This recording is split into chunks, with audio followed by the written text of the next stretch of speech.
ဒီကနေ့ကျတော့အရင်ဒီထုတ်ဆရာမလိုပဲနဲ့တန်ဖိုးပေါင်းများစွာပိုင်ဆိုင်ရမယ့်အခွင့်အရေးတွေကိုလာရောက်ပြီးတော့မျှဝေပေးသွားမှာပဲဖြစ်ပါเนาะအားလုံးအတူတူလိုက်ကြည့်ကြမှာခင်ဗျ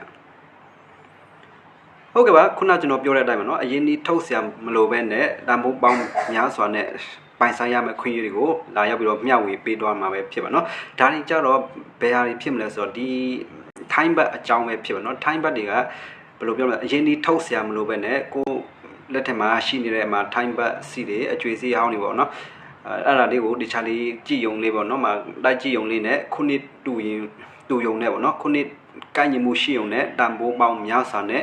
လဲလေလို့ရမှာပဲဖြစ်ပါเนาะဟုတ်ကဲ့ပါဥပမာပြောပြမယ်ဆိုရင်မှာဒီ25ပြားတော့50ပြားအဲ့ဒါတွေကမှဘယ်လိုပြောမလဲတန်ဖိုးမရှိဘူးတန်ဖိုးနည်းတဲ့ဟာပေါ့เนาะဒီဟာကိုမှရှားပါတဲ့ခုနှစ်ဒီပေါ့เนาะထုတ်လုပ်တဲ့